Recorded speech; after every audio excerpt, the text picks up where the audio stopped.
Hello guys, I am here. Welcome again back with a new video, and this is part 2 of electric charges and fields. And पिछले part में हमने आपको बताया था class 12 से related था. पिछले पार्ट में हमने आपको इंट्रोडक्शन दिया था, बस क्लास 12 का इंट्रोडक्शन दिया था कि इलेक्ट्रिक चार्ज फील्ड्स क्या होता है, डेफिनेशन क्या होती है, किस ब्रांच में बांटा गया है, चार्जेस के कुछ ऐसा यूनिट मेन चीज़ें होती थी, करेक्टरिस्टिक्स, और जो इसकी ऐसा यूनिट होती थी किस फॉर्म में है, स्केलर और वेक्टर है, ये सारी चीज़ें हमने आपको बताई थी. लेकिन आज हम आपको पार्ट 2 बताएंगे जिसमें हम आपको चार्जेस की प्रॉपर्टीज़ के बारे में बताएंगे. सिर्फ ओनली चार्जेस की प्रॉपर्टीज़, जितनी भी चार्ज की प्रॉपर्टी हैं, क्या क्या प्रॉपर्टी चार्ज शो करता है, कैसी कैसी प्रॉपर्टीज़ हैं, क्या क्या करेक्टर्स हैं, उनके बारे में चर्चा करेंगे सर. और पिछला पार्ट जिन्होंने नहीं देखा वो पिछला पार्ट जरूर देख के आएँ, क्योंकि अगर पिछला पार्ट नहीं देखेंगे तो ये पार्ट समझ में नहीं आएगा. क्योंकि पिछले पार्ट में हमने कुछ थोड़े बहुत करेक्टरिस्टिक्स बताए चार्ज के और थोड़ा सा इंट्रोडक्शन दिया है जो कि आपके लिए ज़रूरी है, तो आपको उसे देख के ज़रूर आना चाहिए. तो आप ज़रूर देख के आएँ इलेक्ट्रिक चार्ज एंड फील्ड्स का जो पार्ट 1 है, और ये पार्ट 2 मैंने शूट किया है, तो आज इसको देखें और समझें. आज हम आपको चार्जेस की प्रॉपर्टीज़ के बारे में बताएंगे. तो हेडिंग बनेगी आज हमारी प्रॉपर्टीज़ ऑफ चार्जेस.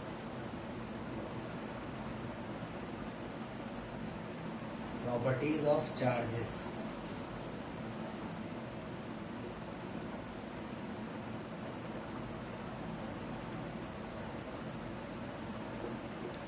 अगर मैं वैसे कुछ प्रॉपर्टीज बताऊं छोटी मोटी, तो पहले तो मैं छोटी छोटी प्रॉपर्टीज के बारे में चर्चा करना पड़ेगा. जो छोटी छोटी मेन बात होंगी उनके बारे में बताऊंगा.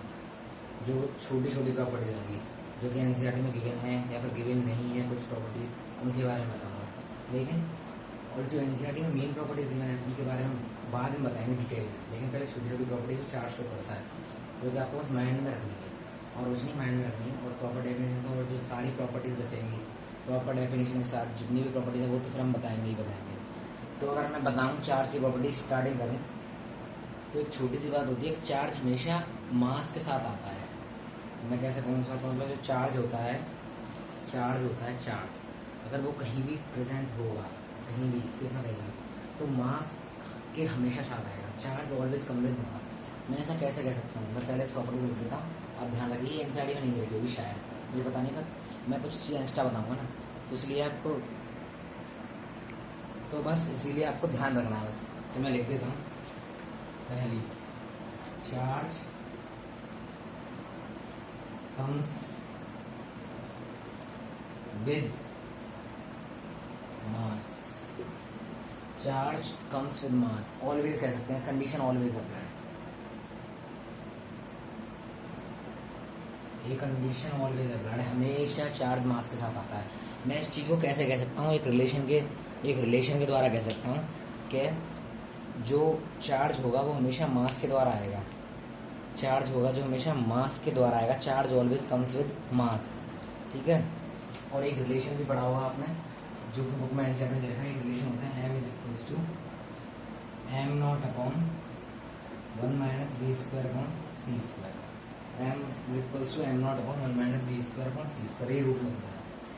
इससे ये पता चलता है कि मास हमारा वेलोसिटी पर डिपेंड करता है. मास हमारा m नॉट पर डिपेंड, ये मास ऑफ ऑब्जेक्ट है, ये मास ऑफ मीडियम है, ये वेलोसिटी है. तो इन सारी चीज़ों पर मास हमारा डिपेंड करता है.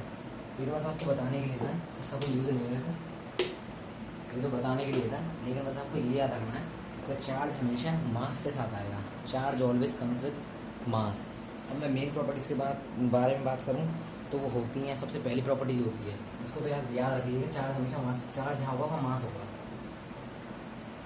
तो पहली प्रॉपर्टी होती है जो कि मेन प्रॉपर्टीज़ हैं, जो कि एनसीईआरटी में हर जगह मिलेंगी. पहली प्रॉपर्टीज है कंजर्वेशन ऑफ चार्ज.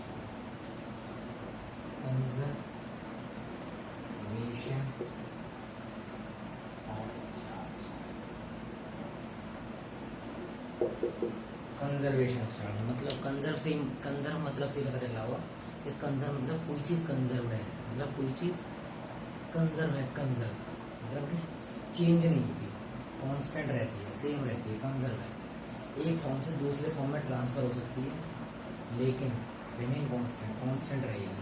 उसको क्रिएट नहीं किया जा सकता, उसको जनरेट नहीं किया जा सकता, उसको डिस्ट्रॉय नहीं किया जा सकता.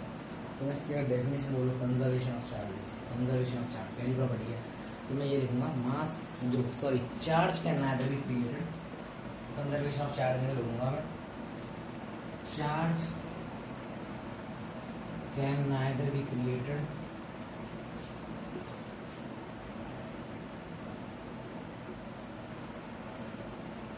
nor be destroyed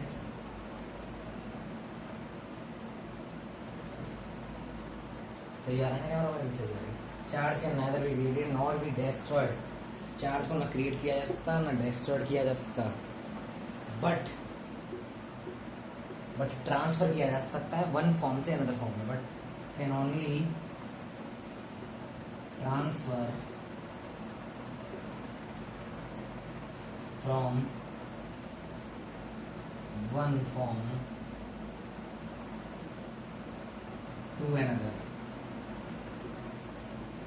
इसकी प्रॉपर डेफिनेशन है कि कंजर्वेशन ऑफ चार्ज क्या होता है? Charge can neither be created nor be destroyed but can transfer from one form to another.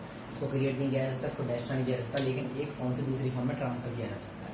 बस पहली प्रॉपर्टी चार्ज की जो प्रॉपर्टी है, तो चार्ज ये प्रॉपर्टी शो करता है और ये ही प्रॉपर्टी है। अगर मैं इसे दूसरी लैंग्वेज में कहूँ, अगर मैं दूसरी लैंग्वेज तो कैसे कहूँगा? नीचे लिखूँ, नीचे नहीं ऊपर लिखूँ, इसको नहीं नीचे लिखूँ, ये लिख देता हूँ और आगे मतलब ऐसे भी बोल सकते हैं, और जो मैं लिखूंगा उस तरीके से भी बोल सकते हैं, दोनों चीज़ें सेम है। Charge can neither be created nor be destroyed but can transfer from. दूसरी लैंग्वेज में अगर मैं कहूँ तो मैं ये कह सकता हूँ टोटल चार्ज, जो टोटल चार्ज होता है आइसोलेटेड सिस्टम का remains constant. The total charge of isolated system remains constant.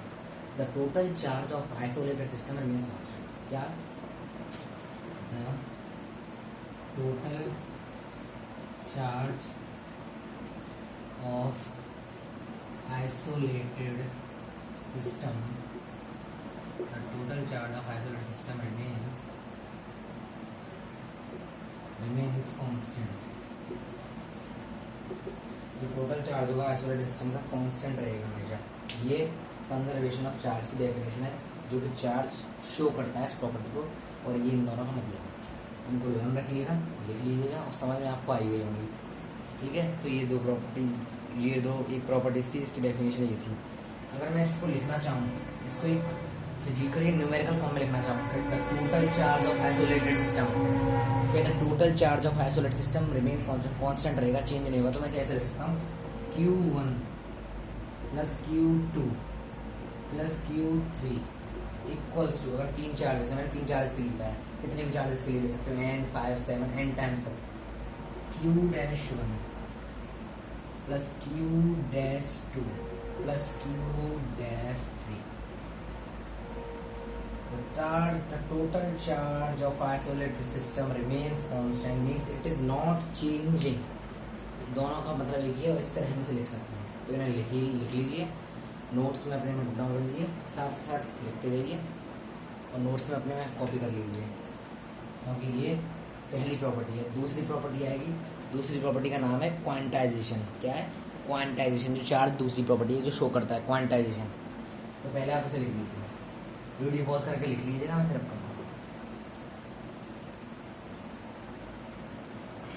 पहली प्रॉपर्टी हुई थी ये,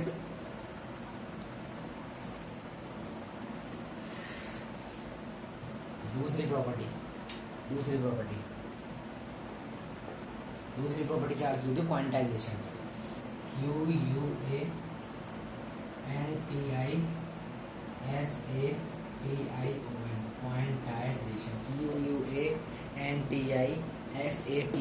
क्वांटाइजेशन। क्वांटाइजेशन का हिंदी वर्ड मीनिंग होता है, या फिर इंग्लिश में मैं सिनोनिम कह सकता हूँ, वो होता है इन अ वेरी स्मॉल अमाउंट, या फिर मैं कहता हूँ अवेलेबल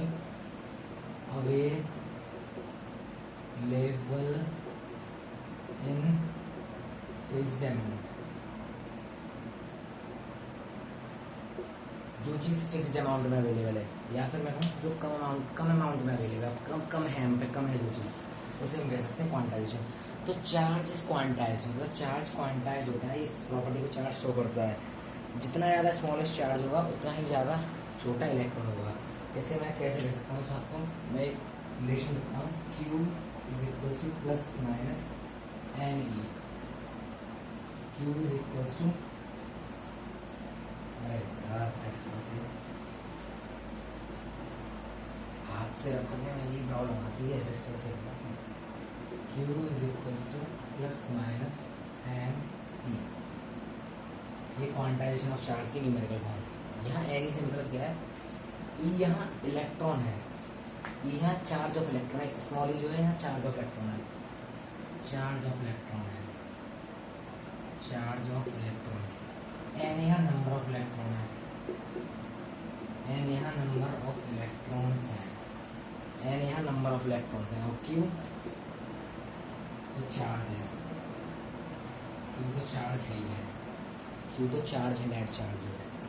एन ई एक इलेक्ट्रॉन की वैल्यू मतलब ई की वैल्यू जो होती है, एक इलेक्ट्रॉन की वैल्यू होती है वो होती है 1.6 इंटू 10⁻⁻19 कूलम, ये होती है। अब मैंने कैसे कह दिया कि चार्ज क्वांटाइज्ड होता है, तो इसमें अगर मैं एक चीज़ बोलूँ, एक पॉइंट लिखूँ डेफिनेशन के रूप में, जिन्हें आप लिख सकते हो, तो इसको तो नोट डाउन कर लीजिए। इसे रख कर देता हूँ, फिर लिखता हूँ, पॉज करके नोट डाउन कर लीजिएगा।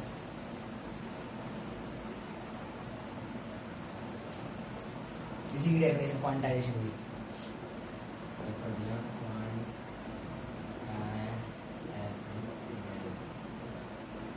इसी की मैं 2 पॉइंट में डेफिनेशन बताऊँ।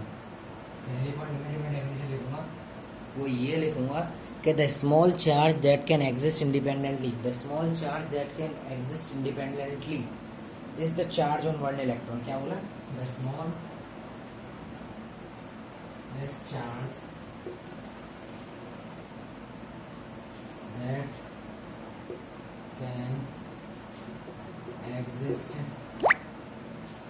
that can exist, the smallest charge that can exist independently,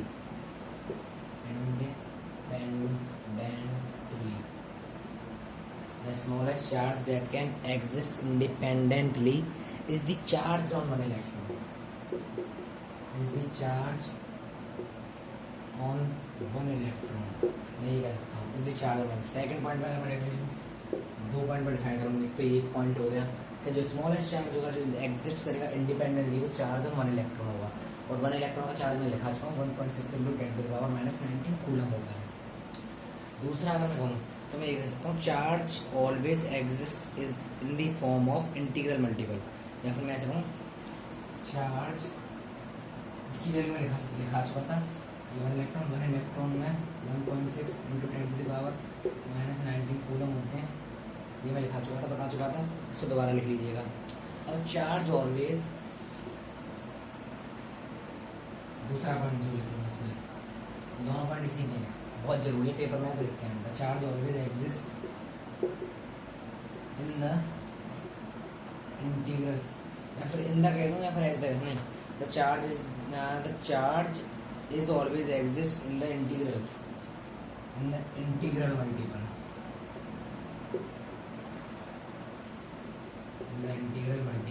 the charge always exists in the integral multiple form of fundamental, integral multiple of fundamental form कह सकता हूँ, of fundamental, the charge is always exist in the integral multiple of fundamental form, form नहीं तो charge कह देते हैं, in the form of fundamental charge, ऐसे कह सकते हैं, in the form of fundamental charge. ये 2 पॉइंट्स हैं, इसको मैं कैसे दिखाऊंगा, इसको उसी फॉर्मूले से दिखाऊंगा, मैं बताया था Q equals to plus minus N E. मतलब अगर मेरा एक इलेक्ट्रॉन होगा, नंबर ऑफ इलेक्ट्रॉन, एन या नंबर ऑफ इलेक्ट्रॉन थी, अगर मेरा एक इलेक्ट्रॉन होगा तो एक इलेक्ट्रॉन कितना चार्ज होगा, अगर मैं 1 इलेक्ट्रॉन लेता हूँ, फॉर 1 इलेक्ट्रॉन, मैं 1 इलेक्ट्रॉन लिया तो कितना होगा, Q is equals to plus minus E, क्योंकि 1 इलेक्ट्रॉन अगर पॉजिटिव है तो पॉजिटिव ही, अगर नेगेटिव है तो नेगेटिव ही, प्लस माइनस ही 1 ही लिख सकते हैं। और अगर मैं फॉर 2 इलेक्ट्रॉन कंसीडर करूँ, फॉर मैं 2 इलेक्ट्रॉन, अगर मैं 2 इलेक्ट्रॉन कंसीडर करूँ तो फॉर 2 इलेक्ट्रॉन, ये एन की वैल्यू है 2 इलेक्ट्रॉन, तो Q equals to plus minus 2 electron, plus 3 के लिए ऐसे प्लस माइनस 3 इलेक्ट्रॉन, 4 के लिए प्लस माइनस 4। तो इस तरह ये फॉर्मूला ऐसे ये चीज़ शो करता है, तो ये ऐसे एग्जिस्ट करेंगे, ये ऐसे एग्जिस्ट करेंगे। और n times for n electron की बात करें, n इलेक्ट्रॉन मतलब n इलेक्ट्रॉन्स हो, तो n इलेक्ट्रॉन्स के लिए तो जानते ही आ जाएगा Q equals to plus minus N E. अगर n की वैल्यू पॉजिटिव हुई तो पॉजिटिव, नेगेटिव हुई तो नेगेटिव। तो ये क्लियर, ये इसकी प्रॉपर्टी खत्म हो गई। अब तीसरी प्रॉपर्टी की बात करेंगे जो कि हम बताएंगे चार्ज के बारे में। एक और अगली प्रॉपर्टी है तीसरी हुई, उसे बताएंगे। ये हो गई प्रॉपर्टी खत्म क्वांटाइजेशन की, जो कि अवेलेबल इन फिक्स्ड अमाउंट, इसका मतलब जो होता है। तो इसको नोट कर लीजिए, मैं रख कर देता हूँ। वीडियो पॉज कर लीजिए, नोट कर लीजिएगा, मैं रख कर रहा हूँ।